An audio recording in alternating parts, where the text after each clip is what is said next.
Vamos a comenzar esta sesión mientras va llegando la gente.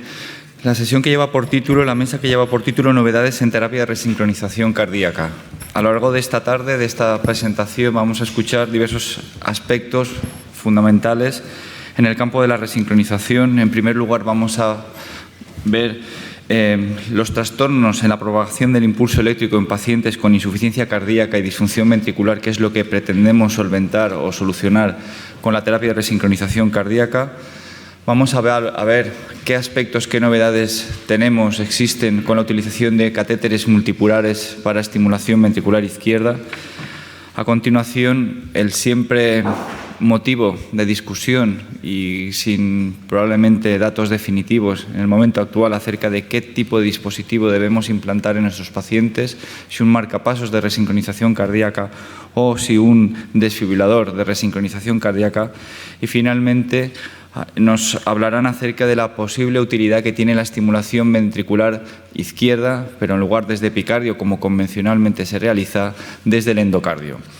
Y ya sin más dilación vamos a dar lugar a la primera presentación de las 4 que conforman esta mesa, que lleva por título Propagación del impulso eléctrico en pacientes con disfunción ventricular, a cargo del doctor Jorge Toquero Ramos del Hospital Universitario Puerta de Hierro. Jorge, cuando quieras.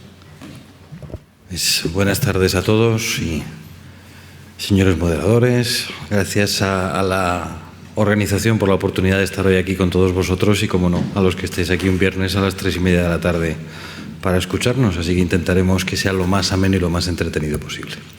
Y en mi caso lo que voy a hablar es de propagación del impulso eléctrico en los pacientes con disfunción ventricular izquierda.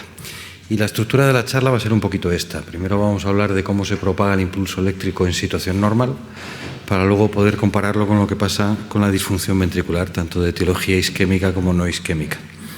E intentaremos concluir con cómo podemos aplicar estos datos que vamos a ir viendo a lo largo de la presentación a los pacientes a los que vamos a implantar un resincronizador. Y para hablar de propagación, pues cómo no, vamos a usar los mapas de Durrell.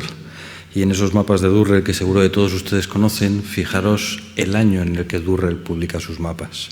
Y están obtenidos de 7 pacientes, pero 7 pacientes sobre los que implantan 660 electrodos, o sea que realmente tiene una densidad muy llamativa para obtener esto.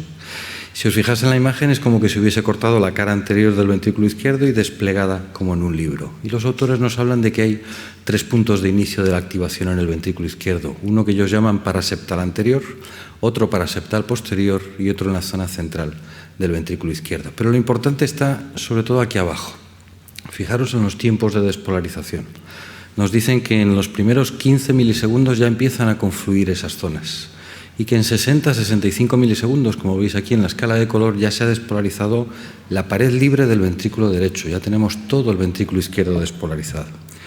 En la siguiente imagen, en una serie de cortes transversales, podéis ver de nuevo esos 3 puntos de inicio de la activación: paraseptal posterior, paraseptal anterior o en la zona del septo interventricular, en la zona central, y nuevamente llamar la atención sobre la rapidez con la que se despolariza el miocardio ventricular normal. Y para hablar de la propagación en la disfunción ventricular, he querido traer o empezar con una serie de premisas conocidas, y diferentes trabajos nos han demostrado y nos han dicho que las tasas de respuesta a la resincronización son mayores en los pacientes con dilatada no isquémica que en la cardiopatía isquémica, y enseguida se nos viene a la memoria el tema de la fibrosis, que iremos viendo a lo largo de la presentación, que en la cardiopatía isquémica las tasas de respuesta son mejores cuanto mayor sea el miocardio viable y menos la escara.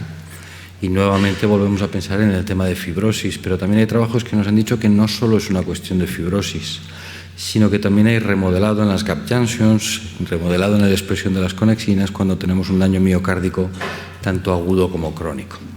Con esas premisas en mente, ¿qué es lo que pasa por empezar por una de las dos con la cardiopatía isquémica? Pues he querido traer este trabajo publicado en el año 2008, donde los autores lo que hacen es un mapeo óptico, y un mapeo óptico empleando medios de contraste que son sensibles al calcio y al voltaje del potencial de acción. Lo estudian en un total de 26 conejos, a los que provocan un infarto mediante ligadura de la descendente anterior y un implante de un electrodo epicárdico en ventrículo derecho y otro en ventrículo izquierdo, de tal manera que acaban teniendo 4 grupos. Un grupo control, un grupo a los que se ha provocado un infarto, infarto más estimulación desde el ventrículo derecho e infarto más estimulación biventricular. Y lo que encuentran los autores se resume en este gráfico, ¿no?, donde vemos cómo las velocidades de propagación o las velocidades de despolarización de ese potencial de acción en la zona normal son mucho más rápidas que en la zona de infarto y en valores intermedios en los límites o en los bordes de esa zona de infarto. Pero fijaros cómo no cambia muy llamativamente, y a pesar de que parece que puede haber una cierta mejoría con la estimulación tanto de ventrículo derecho como biventricular, los autores no encuentran ninguna diferencia significativa. Esas velocidades de activación o velocidades de propagación no mejoran con la estimulación. ¿Y qué pasa en la dilatada no isquémica? Pues en este otro trabajo lo que hacen es un trabajo muy antiguo, fijaros ya del año de publicación, pero que tiene algunas imágenes que yo creo que son muy ilustrativas y las conclusiones siguen siendo perfectamente válidas. Lo que estudian son 15 corazones explantados de pacientes sometidos a trasplante cardíaco por dilatada no isquémica y lo comparan con 14 controles. Implantan una placa epicárdica de 8 por 8 electrodos con un espaciado entre ellos de 2 milímetros al lado de la descendente anterior, y lo que hacen es registros monopolares estimulando en los 4 puntos, en los 4 bordes de esa placa y en el centro de esa placa. Correlacionan esos datos con la histología, de tal manera que, viendo la orientación de las fibras musculares, nos dicen que esta es la propagación en sentido longitudinal de las fibras y esta es la propagación en sentido transversal. Y el primer patrón de activación que encuentran en 7 pacientes, veis que no es muy diferente a lo que encuentran en los controles. Las velocidades de activación o de propagación no son diferentes en los pacientes con esas dilatadas no isquémicas frente a los controles. Encuentran un segundo patrón de propagación, donde ahí ya sí empezamos a ver cambios, ya empezamos a ver cómo las isocronas se van juntando y vemos como, aunque en sentido longitudinal siguen respetando la velocidad de conducción, ya en sentido transversal tenemos una afectación significativa. Y encuentran un tercer patrón donde ya visualmente vemos que esto no tiene nada que ver con esto. Ya tenemos una afectación transversal y longitudinal. Así pues, 3 patrones que correlacionan con la histología, de tal manera que cuando encuentran ese patrón de activación tipo 1, la histología es básicamente normal. Cuando encuentran el tipo 2 ya empezamos a tener infiltración fibrosa entre las células miocárdicas, y cuando encuentran el tipo 3 es cuando verdaderamente tenemos una desestructuración muy llamativa. 3 patrones, como os decía: el tipo 1 normal en sentido longitudinal y transversal, el tipo 2 se conserva la conducción longitudinal pero no transversal, el tipo 3 potenciales muy fragmentados, afectación de la conducción tanto en sentido longitudinal como transversal. Y lo que se nos viene probablemente a la mente es, seguro que esto tiene relación con la fracción de eyección. A más deprimida la fracción de eyección, peor patrón de conducción. Y esa es la sorpresa o la conclusión fundamental de este estudio. Con lo que se relaciona es con la fibrosis, no con el grado de disfunción ventricular. De hecho, aunque son muy poquitos pacientes, los autores que encuentran el patrón tipo 3, el más desestructurado de propagación y de activación, tenían una fracción de eyección discretamente mejor que en los otros 2 grupos, aunque no permite obtener diferencias significativas. O sea que esa activación, esa propagación, se relaciona con la fibrosis y no con la disfunción ventricular o el grado de disfunción ventricular. Y estos hallazgos son reproducibles en estudios posteriores. En este caso es un estudio publicado en el 2001, también en corazones explantados, pero que ya incluye no solo dilatada no isquémica, sino también cardiopatía isquémica e hipertrófica. Y claro, unos cuantos años más tarde, ahora ya esa placa de mapeo epicárdico contiene hasta 247 electrodos, con una resolución espacial, un espaciado entre ellos de 0,3 milímetros. En la imagen de la izquierda podéis ver en rojo teñidos los haces de fibrosis. Y en esa placa los autores hacen algo muy parecido, estimulan en el lateral A y estimulan en el lateral B. Lo que hacen es ver la velocidad de programación del extraestímulo, un ciclo basal y un extraestímulo, y analizo cómo se propaga ese extraestímulo. Y lo que veis cuando estimulamos en A es donde tengo ese retraso de la conducción. Cuando la conducción tiene que ir transversalmente a la orientación de esas fibras musculares y de esa fibrosis es cuando más empeora esa conducción. Y lo veis muy gráficamente aquí cuando representamos el acoplamiento del extraestímulo y los tiempos de conducción. Los autores analizan un parámetro que es lo que ellos llaman el incremento promedio del retraso, que lo veis representado aquí. Y ese incremento promedio del retraso nuevamente nos dicen que se relaciona con la fibrosis. Y sobre todo más con el patrón de fibrosis que con la densidad de esa fibrosis. Muy gráficamente aquí abajo veis como incluso con una densidad de fibrosis de casi el 50%, cuando el patrón es difuso, que es lo que muestran los círculos, no hay tanto retraso como lo que tenemos en el parcheado, que son los asteriscos, o sobre todo cuando tenemos acumulación en haces de fibrosis, en haces compactos y sobre todo cuando el frente de activación se dirige transversalmente a las mismas. Así que hemos visto que esa afectación de la propagación del impulso eléctrico no depende tanto de la disfunción ventricular, sino más de la fibrosis, y no tanto de la densidad de la fibrosis, sino de la distribución de esa fibrosis. Y esto lo hemos visto en estudios, digamos, regionales, de ciertas zonas del ventrículo izquierdo, del epicardio del ventrículo izquierdo, pero todos sabéis que disponemos de mapas anatómicos que nos permiten valorar la activación de todo el ventrículo izquierdo e incluso de ambos ventrículos. Y esto es lo que ya tenemos varios trabajos que analizan con mapas electroanatómicos cómo se produce la propagación del impulso en pacientes con disfunción ventricular, en este trabajo prácticamente un 30% con cardiopatía isquémica y bloqueo de rama izquierda. Y esto es lo que encuentran los autores. Encuentran líneas de bloqueo funcional, sobre todo en la cara anterior del ventrículo izquierdo, pero también en la cara lateral, que obligan al impulso a seguir un trayecto en U, como hablan los autores, despolarizando primero la parte septal, luego la inferior, finalmente la cara lateral y la anterior. Y esto también es reproducible. Y otro estudio que se publica en el mismo año, en este caso con 7 pacientes, igualmente de disfunción ventricular, incluyendo pacientes también con cardiopatía isquémica, aproximadamente la tercera parte. En 3 pacientes se encuentra una despolarización homogénea y en otros 4 pacientes se encuentran bloqueo de conducción. Y fijaros cómo el frente de onda se dirige por la parte más basal y más apical y se vuelve a encontrar activando lo más tardíamente la pared lateral de ventrículo izquierdo, lateral o posterolateral. Seguro que eso ya os está sonando a ciertas cosas de la resincronización. Los autores refinan sus datos y aumentan el número de pacientes estudiados, de tal manera que con 23 pacientes vuelven a encontrar esos mismos datos, de un patrón de activación homogéneo y un patrón de activación con bloqueo de la conducción. Pero lo llamativo está que ese bloqueo de la conducción lo encuentran sobre todo en los pacientes con miocardiopatía dilatada no isquémica. Uno esperaría este patrón, sobre todo cuando tengo una cicatriz, cuando tengo un infarto, y lo encuentran más llamativamente en la dilatada no isquémica. Y la segunda sorpresa es que la mayor tasa de respuesta clínica y ecocardiográfica se da precisamente en esos pacientes, en los que tienen ese bloqueo de conducción, donde podemos pensar que la resincronización restablece la conducción normal del ventrículo izquierdo. Y digo podemos pensar porque tenemos otro trabajo más reciente, y en este caso de autores españoles, donde analizan lo mismo. Vamos a analizar mapas de activación electroanatómica, pero lo correlacionan también con datos del eco para ver la mecánica del ventrículo y con datos de la resonancia, donde obtienen la localización de la cicatriz de la fibrosis en esos pacientes. 6 pacientes sometidos a ablación de FEA los usan como controles y 12 pacientes con indicación de implante de un resincronizador son los que verdaderamente ven cómo van esos patrones de activación electromecánica.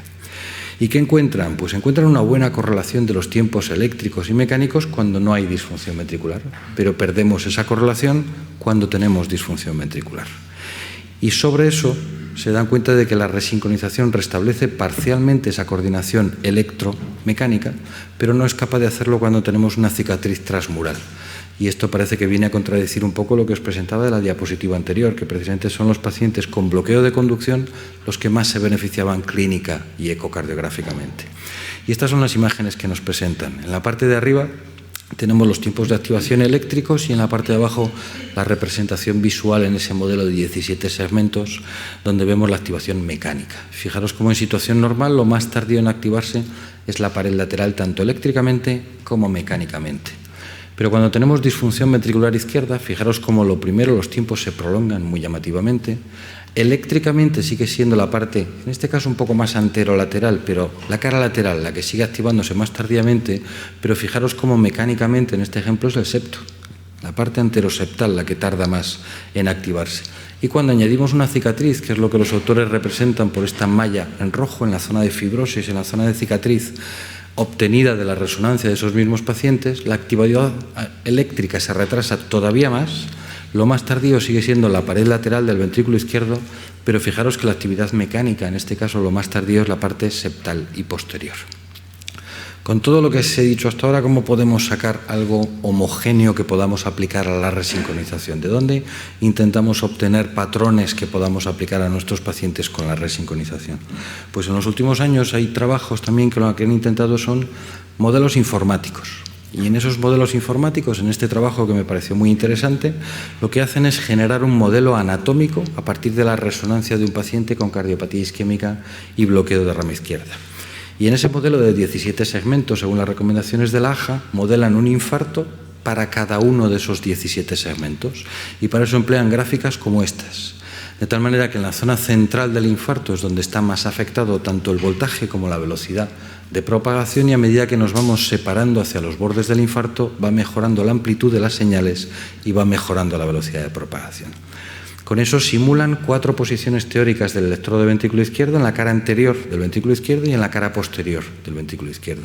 Y lo que buscan en toda esa simulación es que el mapa de isocronas, si os acordáis de lo que veíamos al inicio de la presentación, se parezca al máximo posible al que ese paciente tendría en ritmo sinusal. Y llegan finalmente a un algoritmo que les permite predecir la posición ideal del ventrículo izquierdo y los parámetros ideales de intervalos AV y VV. Y muestran imágenes tan llamativas como esta, y ese es el modelo anatómico obtenido a partir de los datos de la resonancia. Cuando simulamos ese infarto y el bloqueo de la rama izquierda, fijaros cómo se retrasa toda la pared lateral, anterolateral y posterolateral del ventrículo izquierdo. Y en ese mismo modelo generado por ordenador, cuando sobreimponemos la posición ideal teórica del ventrículo izquierdo, del electrodo de ventrículo izquierdo, y optimizado los intervalos AV y VV, fijaros cómo el patrón de activación o de propagación pasa a ser como el que teníamos en situación basal. Así pues, y para concluir, de todo lo que os he presentado, espero haberos transmitido que no parece existir un patrón de propagación único y estable dependiendo de la etiología de la disfunción ventricular, que el patrón de propagación se relaciona más con el grado de fibrosis, la distribución de esa fibrosis y el tipo de fibrosis, como os comentaba, más que con el grado de disfunción ventricular izquierda. Y de esto surge la pregunta de si podemos obviar estas limitaciones de propagación o estos trastornos de programación en nuestros pacientes con un resíncrono. Y en la mesa se va a hablar de posibles soluciones como los electrodos multipolares o la posibilidad de la estimulación endocárdica. Y yo me planteo, a la vista de los datos que os he mostrado, si en el futuro podremos llegar a disponer de algoritmos no invasivos que, a partir de la resonancia de mi paciente, me digan la posición teórica del electrodo de ventrículo izquierdo y la teórica optimización de ese dispositivo en datos reales, en datos de mi paciente obtenidos de una resonancia. Nada más. Muchísimas gracias por vuestra atención.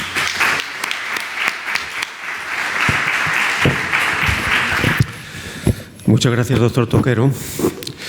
La siguiente presentación la va a realizar el doctor Juan José García Guerrero, del Hospital de Badajoz, y lleva por título Impacto de los electrodos multipolares en la respuesta a la resincronización. Bien, buenas tardes a todos. Quiero agradecer a la organización del evento el que me haya permitido estar aquí hoy y aclarar que, aunque lo pone en el programa, yo no trabajo en Valladolid, sino que trabajo en Badajoz. Imagino que quieren ficharme y posiblemente por eso ya empiezan a meter rara, ¿no? Bien, mi charla se llama Impacto de los electrodos multipolares en la respuesta a la resincronización. Y tengo que decir que, como ahí no dice si el impacto es positivo o negativo, yo tengo que decir que yo estoy convencido de que el impacto es claramente positivo. Bien, este es mi conflicto de intereses. Tengo que decir que ninguno de esos honorarios ha ido a mi cuenta de Panamá. No tengo ninguna cuenta en Panamá y, por tanto, pues no ha ido a ningún sitio. Yo creo que los mecanismos de aumento, ya que reconocemos que hay un aumento de la respuesta, son 3 fundamentalmente cuando utilizamos cables multipolares. En primer lugar, la persistencia de los electrodos sin dislocación, con un umbral aceptable y sin estimulación frénica. Es decir, la premisa es que si no tenemos cable que funcione bien, la resonización cardíaca no se va a llevar a cabo, con lo cual necesitamos un cable que tenga las características eléctricas y de situación suficientes como para que esto se lleve a cabo. Por tanto, vamos a ver el primer punto y quiero hacer una pequeña revisión de cuál es el problema que hemos tenido con los cables bipolares y monopolares, que vemos en esta publicación de hace 3 años de BIFI. BIFI se ha convertido, en un auténtico especialista en este tema, en el tema de publicar sobre estimulación frénica, y vemos que tiene una casuística muy amplia con más de 1000 pacientes, de los cuales 60% tienen cables bipolares y 40 unipolares. Y estudia la relación entre la estimulación frénica y la supervivencia del cable sin complicaciones y la situación del mismo. Y vemos algo que es importante. Vemos que la mayor cantidad de estimulación frénica se da en porcentaje en la zona apical, que es donde queremos poner los cables para que estén estables, y en la zona lateral y posterolateral o posterior, que es donde queremos poner los cables para que tengan una efectividad mayor. Hay hasta un 30 y tantos % en su publicación anterior de BIFI del año 2009, una publicación en la cual dicen que el 37% tienen estimulación en el quirófano, pero luego baja a 12% en follow-up. ¿Qué quiere decir? Que el implantador ha hecho algo durante el procedimiento, que es, si lo tenía en la punta, ha tirado el cable para atrás y lo ha dejado en un punto menos estable. Y si lo tenía en la zona lateral o posterior lateral, ha puesto el cable en la zona anterior. Todo esto va a tener un problema, evidentemente, en cuanto a efectividad, en cuanto a la resincronización del cable. Aquí tenemos el primer estudio que voy a presentar sobre la eficacia real de estos cables en superar este tipo de problemas.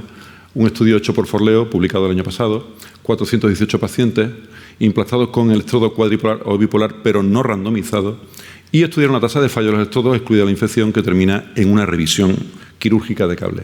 Vemos aquí que los grupos están muy bien balanceados, vemos como no tenemos diferencias significativas en ninguna de las características importantes, pero ya empezamos a ver una cosa: estos cables que en un principio podemos pensar que teníamos más problemas a la hora de implantarlos, resulta que tienen menos tiempo de implante y menos tiempo de escopia.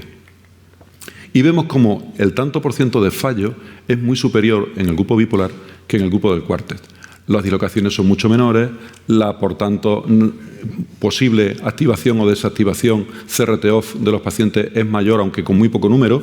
Las infecciones son ligeramente superiores en el grupo bipolar, y esto es muy importante. Los pacientes con estimulación frénica clínica fueron mucho menores en el grupo del cuartet, pero importantísimo, se resolvieron 100% en el grupo del cuartet y, sin embargo, solamente en un 84% en el otro. Como es una revisión a 6 meses, lógicamente la muerte no era esperable que saliera significativa. Aquí vemos cómo desde el primero prácticamente momento se van separando el problema de las complicaciones, se van separando entre el cuadripolar y el bipolar. Este es un estudio hecho por Béjar y también publicado en el año pasado, como veis, con un poquito más de enfermos, un poquito más de casuística, que también tiene una comparación entre multipolar y bipolar no randomizado, en el cual la programación del vector se hace a juicio del médico y se analiza el rendimiento de los cables y la mortalidad. Eso hace falta tener valor para hacer eso, solamente implantando con un cable y otro cable. Vemos qué ocurre. Aquí los grupos no están tan bien balanceados. Vemos cómo en el grupo del cuadripolar hay menos cardiopatía isquémica y más ritmo sinusal, y esto sí que me llamó la atención, en el cual vemos que hay muy pocos upgrades en la parte del cuadripolar y bastante más en el bipolar. Y volvemos a repetir lo mismo. Veis que prácticamente la dosis de fluoroscopia, esto es un grupo inglés y allí es obligatorio tomarla, es casi la mitad. Es decir, es bastante más fácil poner y dejar en su sitio un cuadripolar que un bipolar. Y aquí tenemos lo que ocurre. El éxito en implante es igual en los dos, pero las complicaciones, bueno, vemos que la estimulación frénica es mayor en el grupo del cuadripolar. Parece que el médico se olvida un poco de que tenga estimulación en la punta y se dedica a poner cable donde puede ser más estable, pensando que luego va a estimular con la parte de atrás. Sin embargo, cuando vemos otra vez qué pasó con esos que tenían estimulación frénica, vemos que el 100% se pudo reprogramar con éxito, sin embargo, solamente el 60% en el grupo del bipolar. Las reposiciones de cables fueron menores, las infecciones mayores y menores fueron menores, y esto ya sí que es llamativo, la mortalidad por todas las causas tiene una diferencia impresionante, creo que sorprendente. Es verdad que los grupos no están bien balanceados, pero esto es importante. Cuando vemos aquí aquellos pacientes que necesitaron revisión de cable por estimulación frénica, vemos que hay una diferencia brutal. Y cuando vemos incluso cuando hicieron un ajuste para cardiopatía isquémica sí o no y para ritmo sinusal sí o no, vemos que siguen manteniendo una P significativa en la diferencia de mortalidad. El segundo efecto que puede hacer que estos cables funcionen mejor es el uso del cable de las configuraciones tradicionales contra las no tradicionales, es decir, las configuraciones que podíamos haber usado previamente en bipolar, pero que ahora vamos a poder usar otras configuraciones. Vemos cómo este estudio tuvimos nosotros la suerte de poder participar. Fue un estudio multicéntrico, el estudio cuarto, prospectivo, sin grupo control, porque cada paciente fue su propio control, 51 pacientes implantados todos con cable multipolar, pero se hizo un estudio agudo entre 0 y 7 días comparando el basal, derivaciones tradicionales y no tradicionales. Y se hizo la respuesta hemodinámica con VTI por eco, por supuesto, con el ecografista totalmente ciego. Estos son los 7 hospitales en España que intervinimos. Y aquí, por si acaso no lo sabe alguien de la sala, tengo que decir que las configuraciones tradicionales son estas, que corresponden a lo que tendría un cable bipolar normal. Aquí está la bipolar real, las pseudobipolares, y todas las demás se consideran no tradicionales. Vemos cómo la situación de los cables es bastante adecuada. Casi todos están en la zona lateral, solamente 2 en zona posterior, y una buena parte de la mayoría estaban fuera de la punta. Y vemos aquí cómo se produjo una diferencia muy significativa entre la mejor de las tradicionales en media sobre el baseline y muy significativa desde el punto de vista estadístico, y también cuando se unieron todas las configuraciones, la media de la mejor fue también ligeramente superior y estadísticamente significativa con respecto al mejor tradicional. El grupo del doctor Oscar, en la FE, se metieron en un estudio parecido al cuarto, con alguna pequeña diferencia, como por ejemplo separaron el grupo de tradicionales en dos, unipolares y bipolares, y la medida de la respuesta hemodinámica no lo hicieron por eco con VTI, sino que lo hicieron con impedancia cardíaca, midiendo índice cardíaco y volumen sistólico. Vemos que sus resultados son muy parecidos a los del cuarto y vemos que conforme vamos añadiendo polos, cada vez la cantidad de índice cardíaco es mayor y de volumen sistólico, y vemos cómo los respondedores agudos, considerando el respondedor con una diferencia de mayor del 10% con respecto al baseline, fue mayor conforme también vamos añadiendo polos. Y hace muy poquito, hace 2 meses, se ha publicado este estudio que me parece muy interesante, porque por primera vez que yo sepa en este tipo de estudios se hace un grupo control randomizado, aunque veis que con muy pocos pacientes, son 43 pacientes. Se randomiza a multipolar o bipolar, es decir, el médico va a poner un bipolar o un multipolar dependiendo de lo que le haya salido en la escala de randomización. Eligen el vector de estimulación tanto en uno como en otro grupo según la mayor reducción conseguida de anchura del QRS, que se considera que es un buen marcador de respuesta de la CRT. Y se compara en 3 meses la fracción de eyección y el grado funcional con el basal, con la programación que previamente se había considerado la mejor. Vemos que lo primero que vemos es que en el grupo 1 del cuadripolar se consigue un QRS muy significativamente con respecto al grupo 2 menor, es decir, consigue un QRS más estrecho que en la otra. Y vemos que en cuanto al grado funcional consiguen mejores resultados que son significativos del grupo 1 con respecto al grupo 2, y vemos como también en la fracción de eyección consiguen una mejoría significativamente superior del grupo 1 con respecto al grupo 2. La tercera posibilidad, que solamente sería posible en la misma vena con el multipunto, con el cable cuadripolar, sería la estimulación multipunto, que ya tenemos dispositivos que son capaces de aplicarla cuando tenemos un cable cuadripolar metido dentro de una vena. Nuevamente, un estudio de la FE, tenemos que felicitar al grupo de la FE por su gran actividad investigadora en este tipo de temas, y vemos cómo hacen un estudio de un solo centro, sin grupo control. Nuevamente el grupo control es el propio paciente, 27 pacientes implantados con cable multipolar, y aquí estudian la respuesta según 3 grupos, que son basal, grupo convencional, es decir, estimulación cuadripolar en el mejor vector que puedan encontrar, y multipunto, y vuelven a medir con impedancia cardíaca, y una cosa que me parece interesante, estudian qué grado de disincronía tiene un grupo en comparación con los demás. Eligen el vector convencional según el mayor retraso de Q a cada uno de los polos del ventrículo izquierdo, del cuadripolar, y eligen los vectores del multipunto que están más alejados anatómicamente.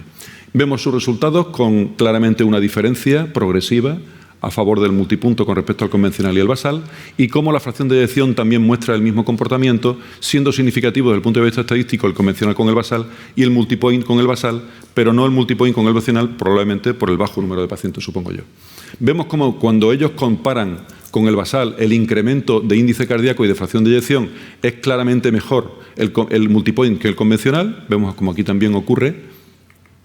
Vemos como el tanto por ciento de respondedores, considerando un respondedor aquel que tiene al menos el 10% de incremento del índice cardíaco, es claramente superior el del multipoint con respecto al convencional y con una P altamente significativa.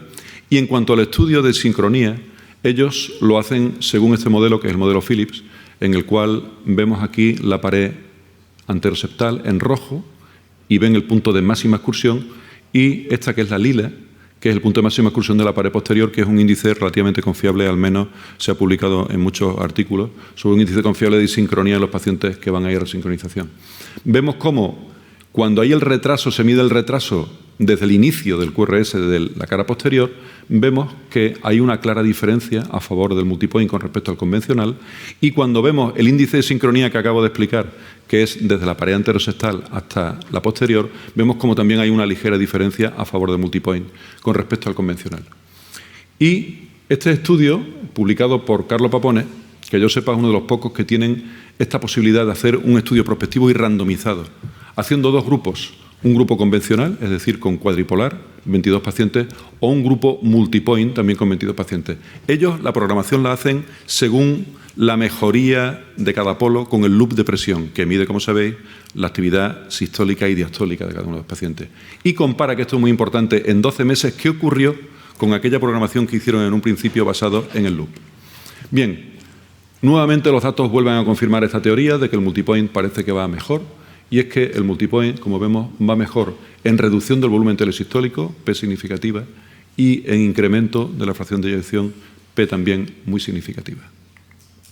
Esto es importante. Ellos miran cuántos respondedores tiene cada uno de los dos grupos y ven que es mucho mayor, evidentemente, según lo que hemos dicho antes, multipoint con respecto al convencional. Hay una tasa mucho mayor de respondedores en el grupo de multipoint que en el convencional, pero en esta segunda imagen intervienen dos grupos más, que son los de superrespondedor, es decir, una reducción del volumen telesistólico mayor del 30%, y aquellos que son respondedores presuntamente negativos, es decir, aquellos que aumentan en vez de disminuir el volumen telesistólico. Y se encuentran con que la acción fundamental del multipoint está en los superrespondedores. Vemos que los respondedores de entre el 15 y el 30 son los mismos en ambos grupos, pero hay más del doble de superrespondedores en el grupo de multipoint y también en el grupo de los respondedores negativos, que se reducen a más de la mitad del grupo convencional al grupo del multipoint. Yo no voy a ocultar que nosotros estamos ahora trabajando en el Morse RT-MPP, que es el estudio de St. Jude que está intentando ver si esto clínicamente funciona. Y no voy a ocultar que cuando empezamos no estábamos muy convencidos de por qué esto tenía que funcionar mejor que el convencional. Y me ha gustado mucho este artículo que voy a presentar porque parece que puede dar algún tipo de pista sobre qué puede estar ocurriendo cuando estamos haciendo la estimulación con el multipoint con respecto a lo que podríamos hacer solamente con el convencional. Hace un estudio un poquito complejo, 16 pacientes que ya estaban implantados con un cable multipolar crónico. Los estudian en agudo con DPDT, una guía de presión metida dentro del ventrículo izquierdo por vía retroaórtica, y comparan basal, cable ventricular izquierdo crónico previamente implantado, le ponen un cable transitorio en otra vena del ventrículo izquierdo y hacen estimulación multisite, 2 venas, y estimulación multipoint con el multipolar. Esta es, tal vez un poquito más gráfico, lo que acabo de decir. Vemos cómo están estimulando aquí con el crónico, aquí están estimulando con el transitorio, que han puesto en otra vena, aquí están haciendo multipoint con el cuadripolar y están haciendo dual site, 2 venas, cuadripolar, el transitorio y ventrículo derecho. Pues curiosamente el comportamiento es muy diferente en los pacientes que respondieron y en los que no respondieron. Fijaros cómo aquí, en los pacientes que respondieron, se consigue un gran efecto por parte del cable que estaba previamente implantado, el cable crónico, y añade muy poquito ni la técnica de 2 venas ni en el multipoint. El comportamiento es totalmente diferente en los que no respondieron, en los cuales se ve que la acción del cable crónico es muy baja. Se ve que el cable nuevo que han puesto, transitorio, prácticamente se queda al mismo nivel, incluso un poquito por debajo, pero se ve como tanto en el multipoint como en las 2 venas es muy superior a lo que había previamente. Aquí vemos como en los 7 pacientes no respondedores, vemos como, excepto en este paciente en el cual el cable crónico fue superior a la técnica de doble punto, en los demás la técnica del doble punto es claramente superior, en unos superando el multipoint al dual vein y en otros viceversa. Aquí vemos lo que puede ocurrir, al menos ellos lo ponen así para explicar su teoría, en cuanto a las características de los que respondieron y de los que no respondieron, porque es diferente la respuesta. Vemos que, en primer lugar, la duración del QRS en baseline es claramente superior en el grupo de respondedores. Vemos que, excepto estos que eran de estimulación ventricular derecha previa, que fueron upgrades, los que habían respondido tenían todos bloqueo de rama izquierda típico y los que no tenían un trastorno de la conducción intraventricular. Vemos que los 7 que no estaban estimulados, que habían respondido, tenían una línea de bloqueo funcional durante el ritmo intrínseco, mientras que ninguno de los no respondedores la tenía. Y vemos cómo no hay diferencia en la activación endocárdica total, pero sí cuando quitamos los valores extremos, es decir, cuando hacemos el porcentaje de los valores en cada uno de los percentiles y tomamos la estimulación endocárdica entre el percentil 10 y el percentil 90, que vemos que es sensiblemente más corta en los respondedores. Y tratan de explicarlo con esto que se hizo también, que fue un estudio electroanatómico con estos pacientes. Y es que en el primer grupo de BRI, como ha dicho antes muy bien Jorge, se produce esta situación del estímulo eléctrico que tiene que superar esta línea de bloqueo producido por el bloqueo de rama y que la hace en U, como él muy bien ha explicado previamente. Y vemos que con el cable crónico, con el 2 venas y con el multipoint, se consigue despolarizar y de manera muy homogénea la mayor parte de la masa del ventrículo izquierdo, y no añade mucho el hecho de que metamos más polos. Sin embargo, en este caso, cuando no hay imagen de BRI típico, vemos cómo la despolarización se produce de manera totalmente continua a partir del mismo foco. Y vemos cómo aquí sí que se produce un ligero aumento de la despolarización, aunque ni mucho menos con respecto a lo que habíamos visto en el caso del BRI, pero se produce un ligero aumento de la despolarización del ventrículo que puede homogeneizar un poquito más lo que es la distribución de la energía eléctrica por el ventrículo izquierdo. Así que ellos tienen una teoría, y es que los pacientes que responden son seguramente los pacientes que son portadores de bloqueo de rama izquierda típico y que no tienen escaras. Y los pacientes que no tienen una imagen de bloqueo de rama izquierda típico y que tienen escaras en su ventrículo izquierdo probablemente tengan posibilidades de ser rescatados con una estimulación multipunto, bien sea en 2 venas o bien sea en una sola vena. Esta sería la explicación en imagen, y es que vemos aquí, en caso de escaras, cómo el estímulo que nace de un solo punto tiene que distribuirse y tiene que ir sorteando obstáculos, mientras que cuando tenemos, aparte de este punto, tenemos algún otro más, probablemente la estimulación sea muchísimo más homogénea. Todo esto, como habéis visto, son estudios enormemente recientes y además son estudios que tienen muy poco poder estadístico porque el número de pacientes es pequeño y porque la mayoría de ellos realmente no tienen un grupo aleatorizado, controlado, correcto. Pensamos que este estudio, en el cual os he dicho antes que estamos implicados nosotros, que hemos estado muy implicados, pues arroje... ¿Perdón? Puedes ir ya acabando, por favor. Sí, acabo ya. Perdón. Arroje algo más de luz. Es un estudio que randomiza 1.698 pacientes e incluye 1.698 en 110 centros. La evaluación preimplante por eco del volumen intersticial del ventrículo izquierdo. Hay una primera fase en que todos estimulan igual. Se hace un nuevo eco a los 6 meses y los pacientes se dividen en respondedores y no respondedores. Los respondedores salen en el estudio y los que no se randomizan a multipunto on o multipunto off. Se hace un nuevo eco en 12 meses y los resultados se verán. Ha terminado prácticamente, ya ha terminado la semana pasada el nivel de inclusión y tengo que decir que, que estamos orgullosos de haber sido el grupo que ha conseguido mayor cantidad de implantes en este. Bien, muchas gracias a todos.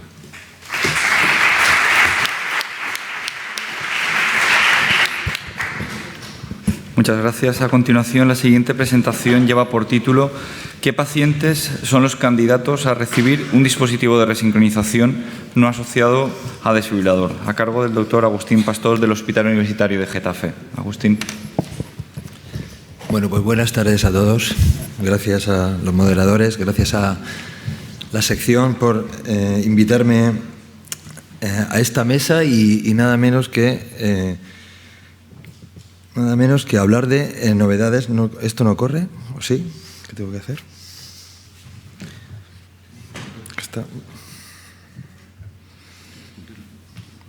No, sí, lo que quería era pasar lo de aquí de...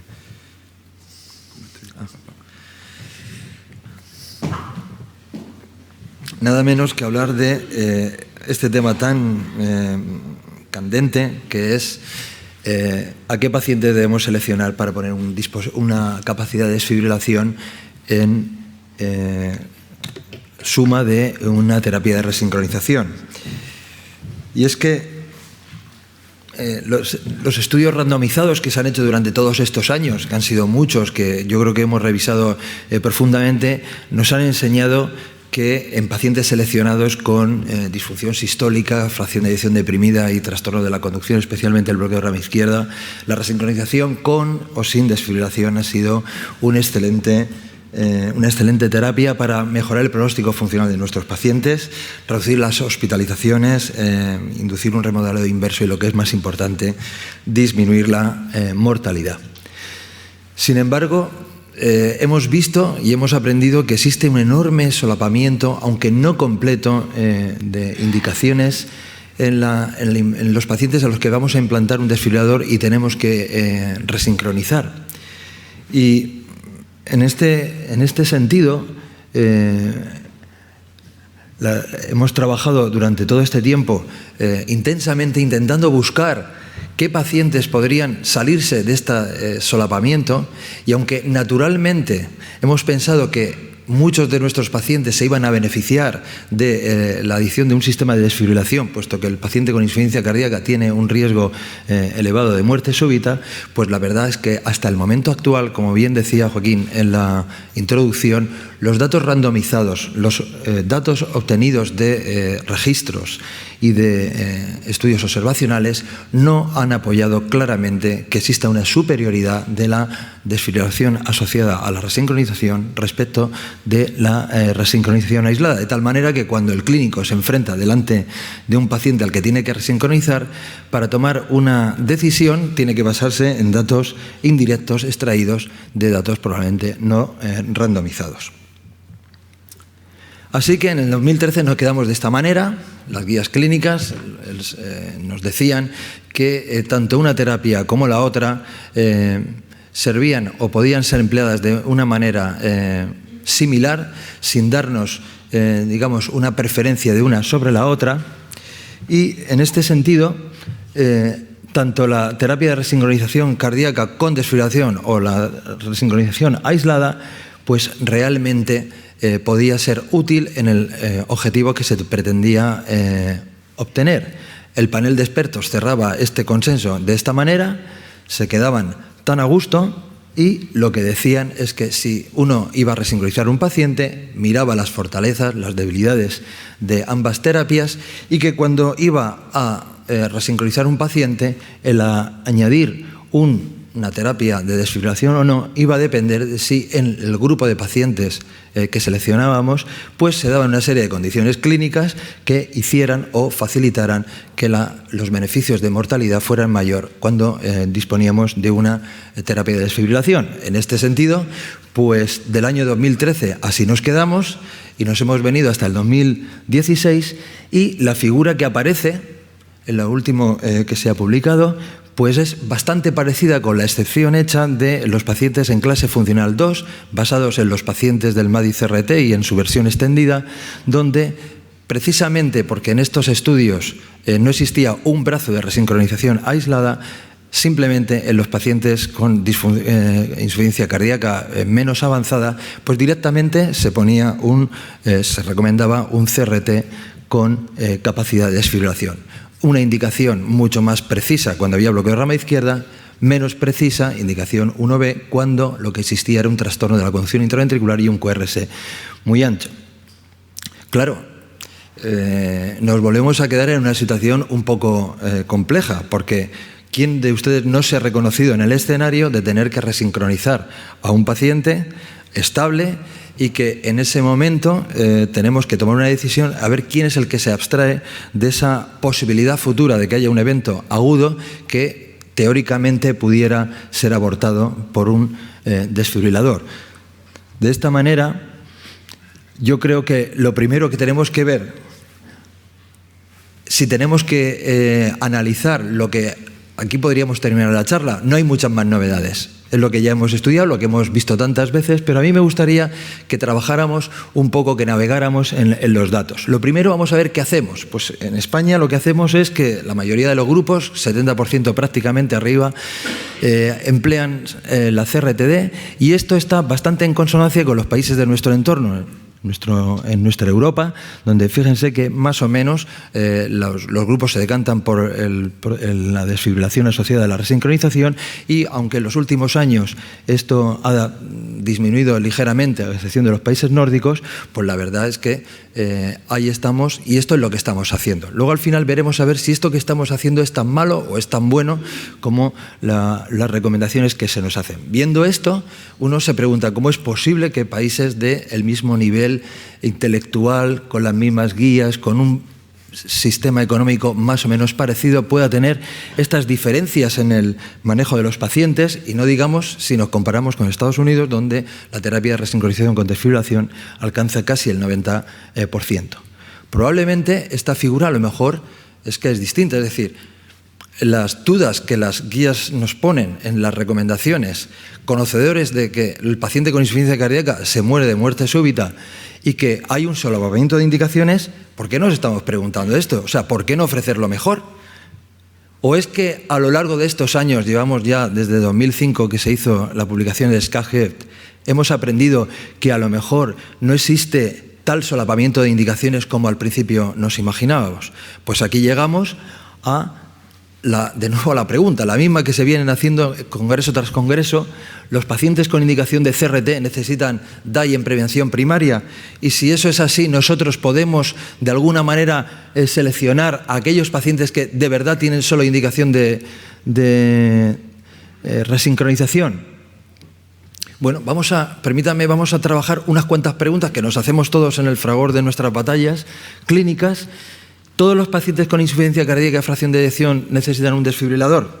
¿Y esto por qué no lo preguntamos? Pues porque nos acordamos de los grandes estudios con fármacos, simplemente traerles el MERIT, ¿no?, que es probablemente el más emblemático, donde aquí alcanzaba la muerte súbita el 56%. Es cierto que metían una gran cantidad de pacientes con insuficiencia cardíaca ligera, pero observen cómo el riesgo de muerte súbita con respecto a la mortalidad total en este estudio iba disminuyendo conforme iba empeorando la situación cardíaca del paciente. Luego, al menos por aquí, podríamos tener un dato de que el beneficio del desfibrilador iba a estar en los grados más ligeros o moderados de insuficiencia cardíaca.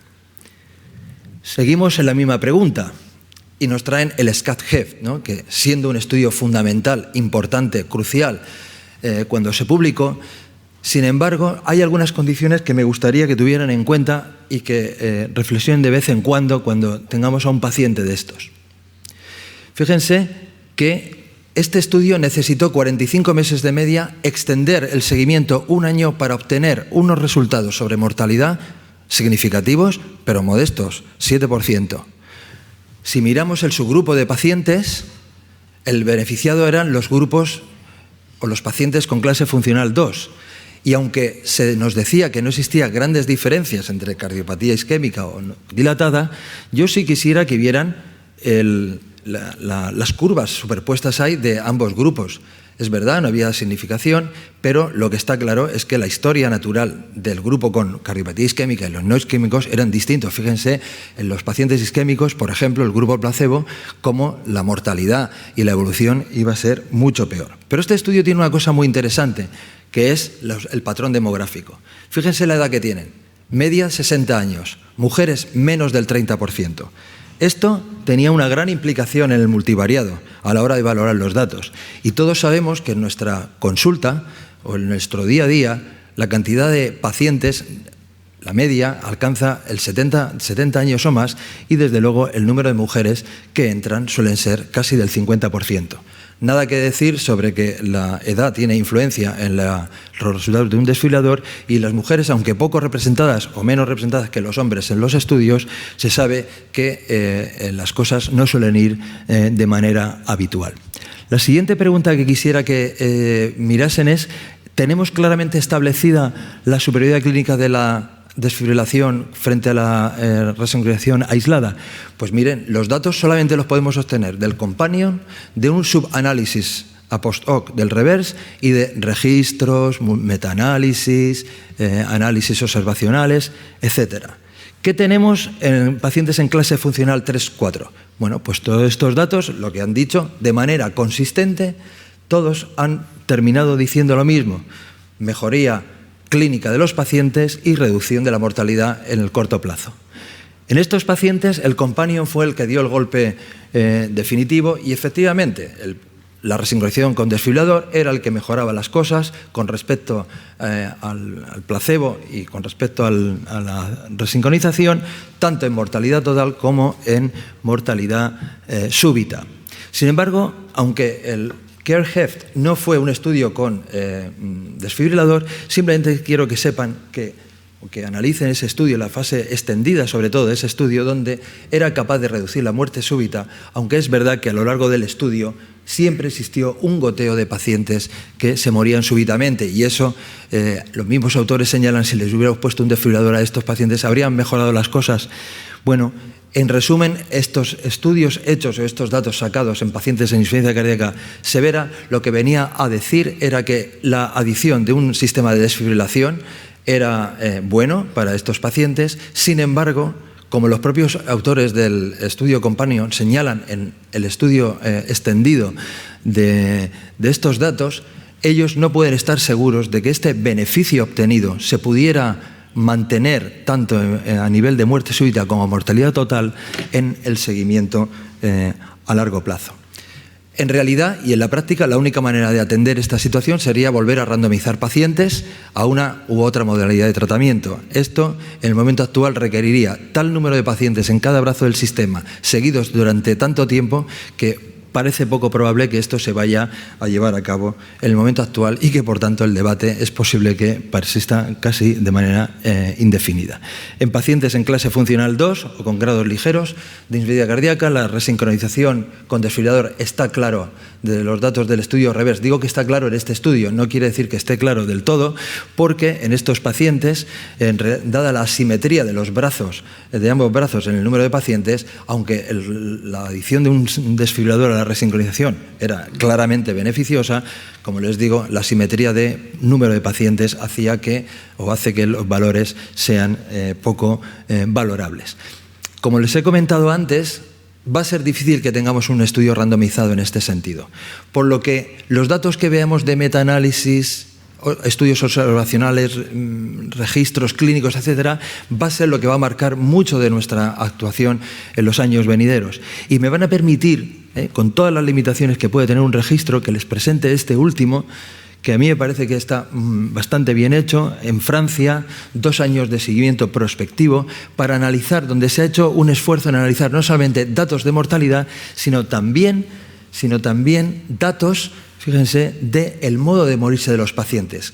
Como era de esperar, los pacientes a los que se les sometió, y es una manera de ver si lo que estamos haciendo en el mundo real, en este caso, en este grupo francés, como digo, multicéntrico, si es tan malo o es tan bueno. En este grupo, la resincronización, fíjese que se hizo en pacientes mucho más añosos, con mucha más comorbilidad, con mucha más insuficiencia cardíaca, más fibrilación auricular y, como siempre, menos hombres. Y cuando se miraba la mortalidad, el grupo con resincronización con respecto al grupo con desfibrilador se morían más.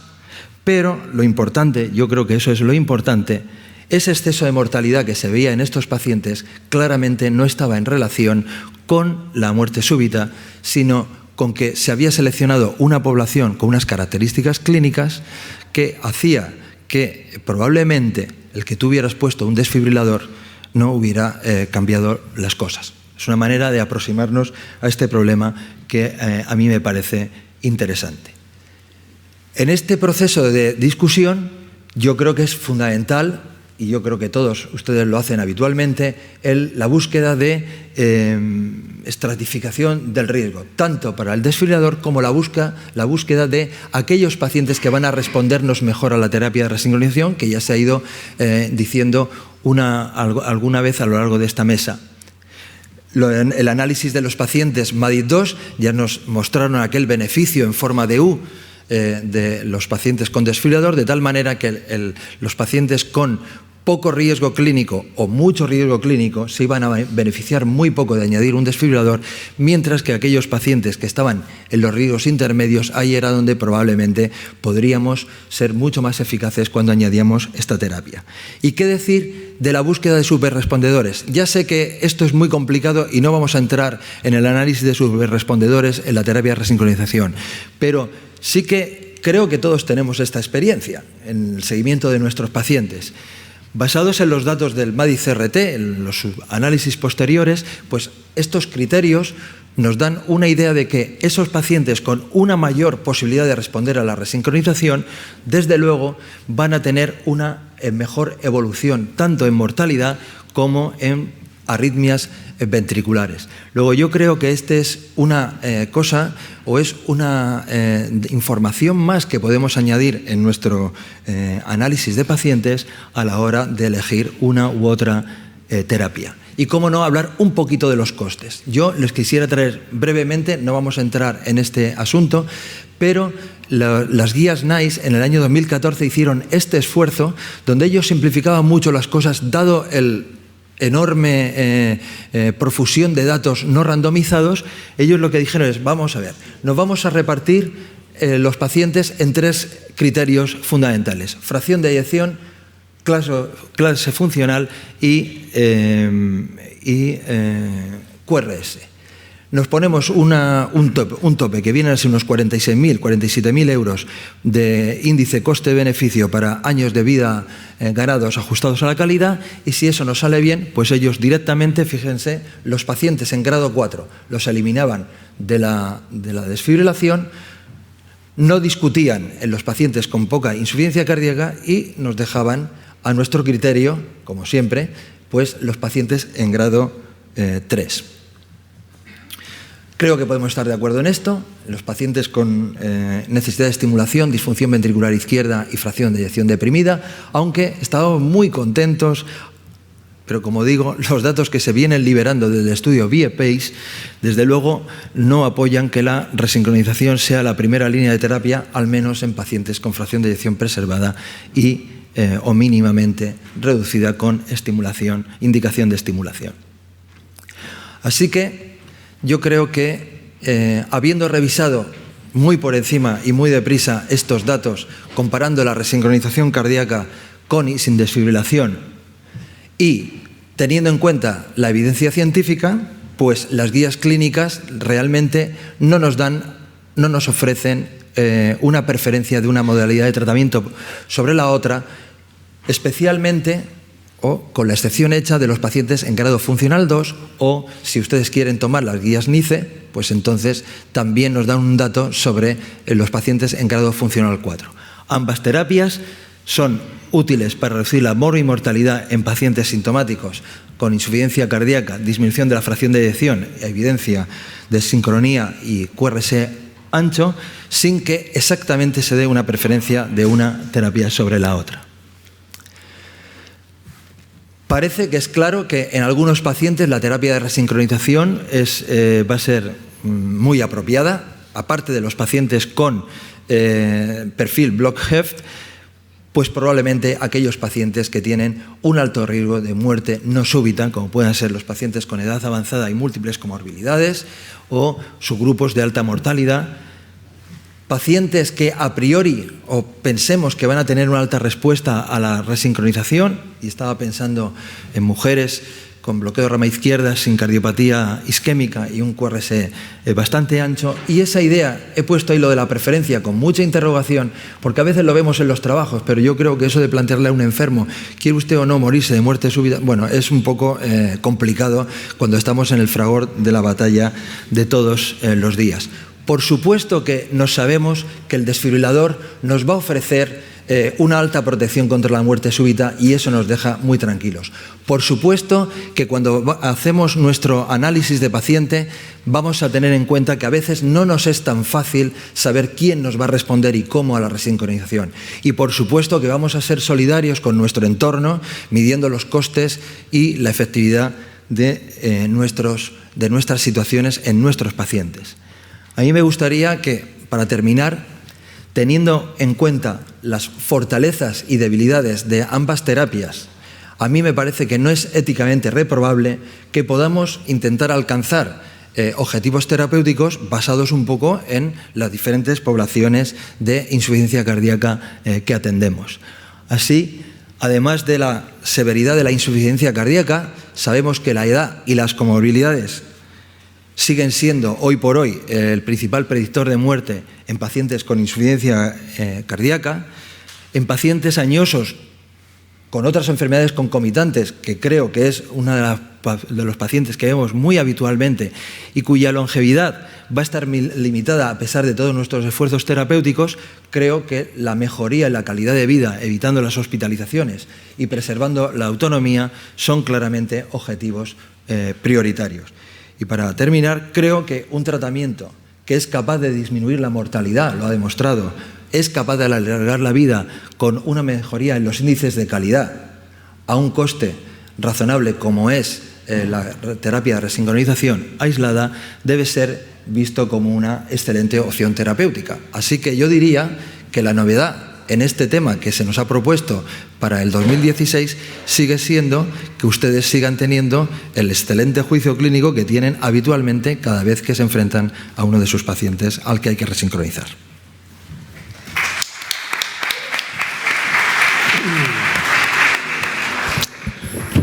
Muchas gracias, doctor Pastor. Y vamos con la última presentación a cargo del doctor Fernández de la Concha, que va a hablar sobre la estimulación ventricular izquierda endocárdica.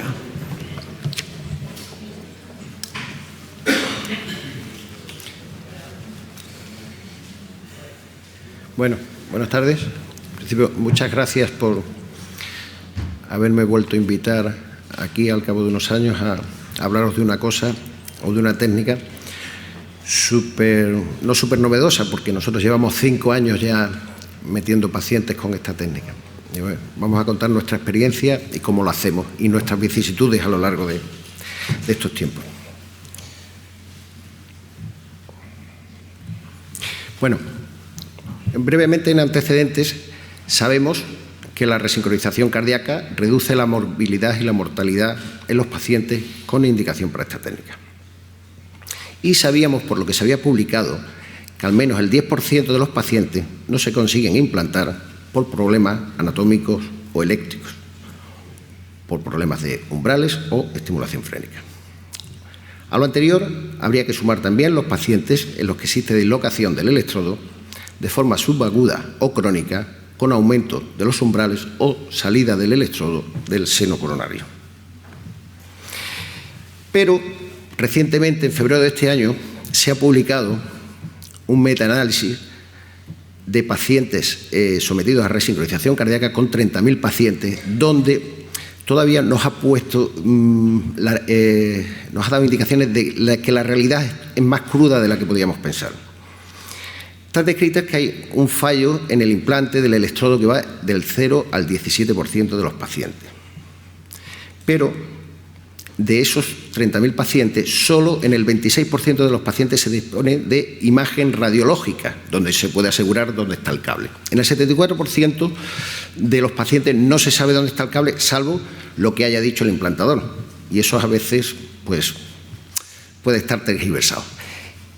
Pero del 26% de los cables que sabemos con seguridad dónde están por las imágenes, el 18% de los cables no están en la vena lateral. Por tanto, es como si no hubiéramos hecho absolutamente nada.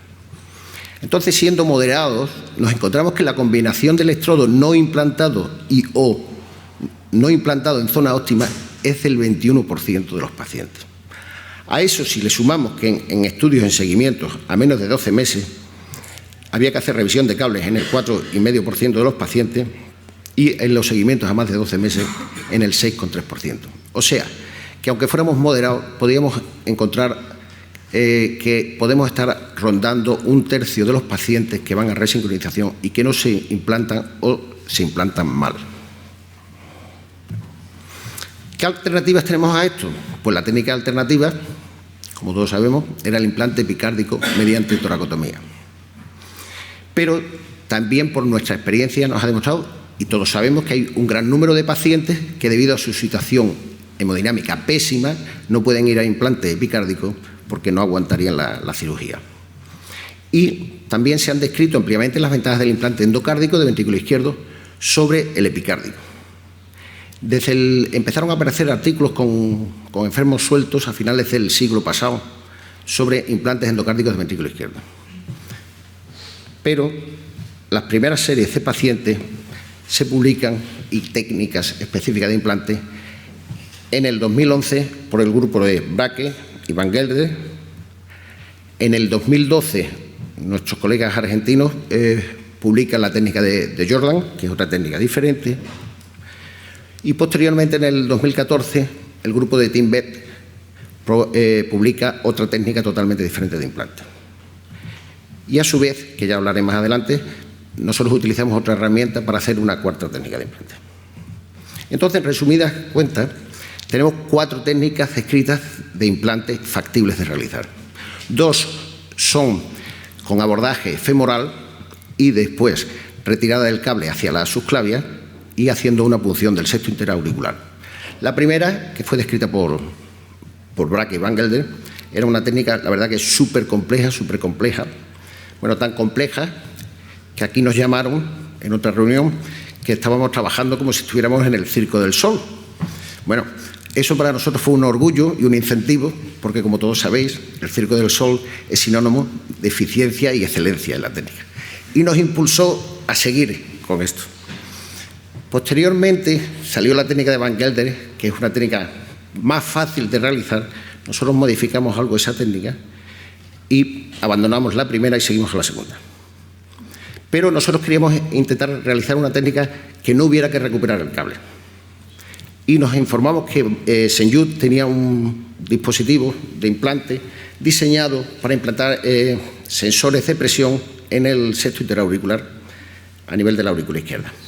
Después de mucho rogar y pedir y tal, nos concedieron que utilizáramos ese sistema de acceso para implantar un resincronizador, y lo implantamos una vez. Pero casi al mismo tiempo salió publicada la serie de Timbets, que yo creo que nos dio el cambio total del implante, porque simplificaba mucho el implante, y esto era acceso por sus claves sin tener que recuperar el cable. Y pasando estas vicisitudes, pues entonces nosotros hemos realizado desde abril del 2011 a la actualidad 25 implantes en nuestro centro y 10 implantes en diversos centros nacionales, con las 4 técnicas que os he dicho: 7 con la técnica de Van Gelder, 9 con la Jordan modificada, 1 con la Cross y 19 con la técnica de Timbets. Hemos fallado un implante con la técnica de Van Gelder en nuestro centro, que era cuando ya estábamos terminando, se soltó el cable. Y complicaciones, solo tuvimos una complicación mayor, que fue en un centro que no era el nuestro, y que fue una perforación con un taponamiento cardíaco, que hubo que hacer un drenaje pericárdico. El resto no ha habido ningún tipo de complicación. Y ahora paso a describiros lo que es la técnica que estamos utilizando. Ahí se ve que es una vaina Agilis.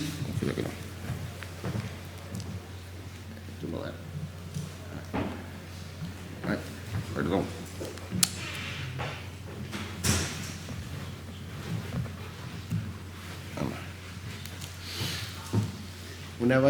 Una vaina Agilis que se introduce por la subclavia de 70 centímetros y en principio curva pequeña.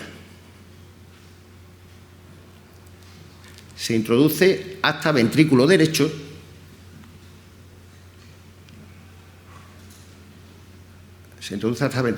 Cuando se introduce dentro del ventrículo derecho, se retira, como veremos más adelante, ligeramente el dilatador para no dañar las estructuras, y a continuación se retira la guía.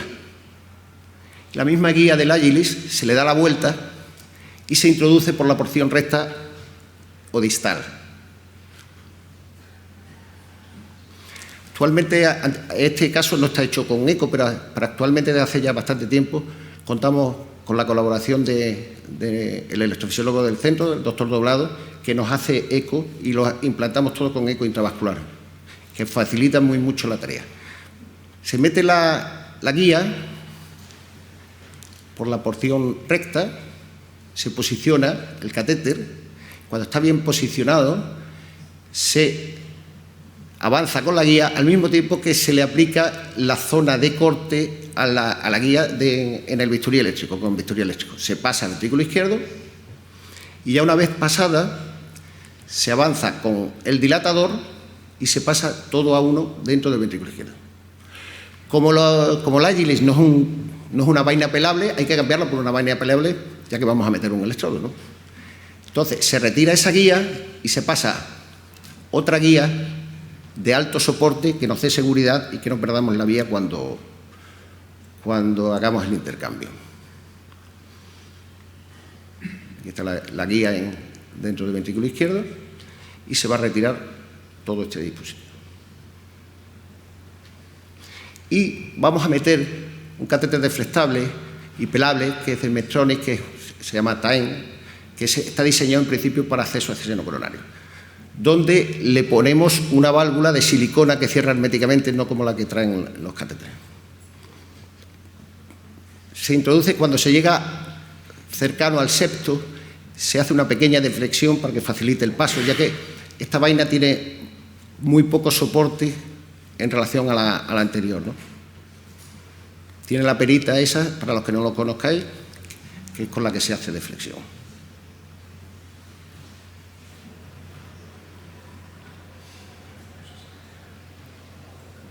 Y una vez posicionado, se retira la guía, el dilatador, y se retira la guía, el dilatador, y se introduce el electrodo. Nosotros utilizamos normalmente un tendril de 100 de fijación activa, por supuesto.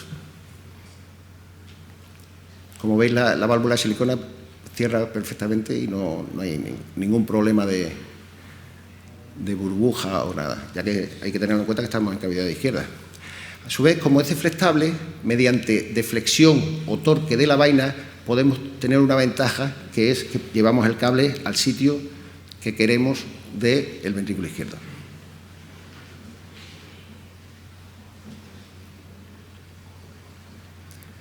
Una vez posicionado, se atornilla.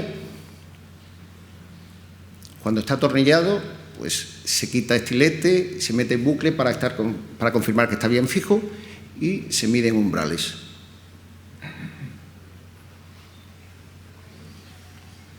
Los umbrales normalmente suelen ser muy buenos y rondan el voltio o menos del voltio. Aquí se están midiendo los umbrales y digamos que el implante está ya prácticamente terminado.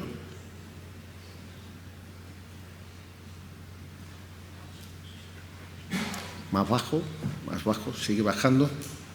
Esta zona de la película es un poquito más larga. Muy bien. Y una vez acabado de medir los umbrales, pues ¿qué se hace? Se le quita la deflexión a la vaina, se mete cable, bucle no importa nada, sino al contrario, porque podemos retirar. Se retira a cava superior el catéter y se corta la válvula y posteriormente se corta el catéter. Confirmamos que el cable está perfectamente en porción basal de pared lateral. Se realiza el corte de la válvula. Se ve que está el cable, lo va retirando el latido cardíaco.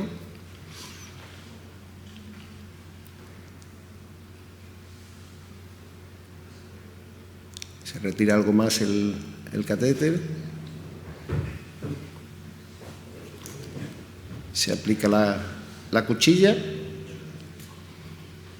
y se corta. Y ya solamente queda pues lavar nosotros utilizamos una pistola de lavado, lavar la zona de la bolsa, se cose, se cierra la bolsa y se acaba el implante. Bueno, en cuanto a los resultados de nuestros pacientes, en cuanto al QRS, aquí faltan algunos datos de pacientes que ya explicaré por qué al final. Pues el 95% de los pacientes en el preimplante tenían más de 120 milisegundos y en el postimplante el 90% tenían menos de 120. En cuanto a la clase funcional, el 96% estaba en clase funcional 3 o 4 y en el post el 95% estaba en clase funcional 1 o 2. Este paciente que aparece en la clase funcional 4 es un paciente atípico que, digamos, lo implantamos por presión del clínico, que nosotros, porque era una mitral, con una prótesis mitral muy pasada, con una insuficiencia derecha gordísima, que de hecho después se murió en insuficiencia cardíaca de predominio derecho. Por tanto, esa sabíamos que no iba a variar y desgraciadamente no varió. En cuanto a la insuficiencia mitral, porque nosotros estábamos preocupados que como en los implantes que se hacían a través del septo interauricular el cable tenía que pasar por la mitral, podíamos ver que a lo mejor podía aumentar la insuficiencia mitral. Pero en el preimplante el 45% tenían insuficiencia mitral grado 2 o 3 y en el post pasaron a un 30%. O sea que la diferencia fue poco significativa, pero no aumentó en ningún caso.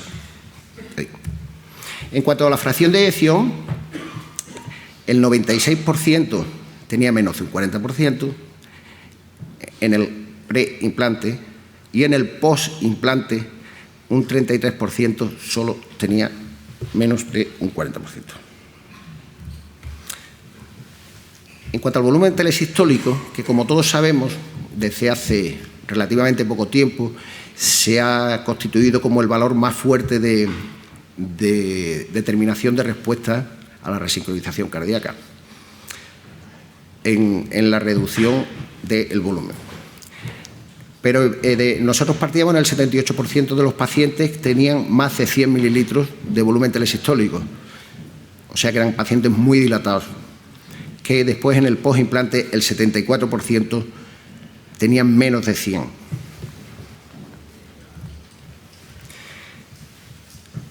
Y este es un dato que yo creo que es fundamental.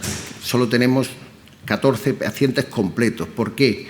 Porque inicialmente solo medíamos fracción de eyección y en los sistemas de soporte de eco previos no hay posibilidad en algunos pacientes de medir volumen telesistólico. Entonces, no puedes comparar volumen telesistólico pre y post si no solo tienes uno. Pero en los 14 pacientes que tenemos de pre y post, resulta que por valores eco el 100% de los pacientes han respondido. Y el 85% de los pacientes son hiperrespondedores, ya que el volumen telesistólico ha disminuido más de un 30%. En cuanto a la mortalidad, implantamos 7 pacientes en clase 4.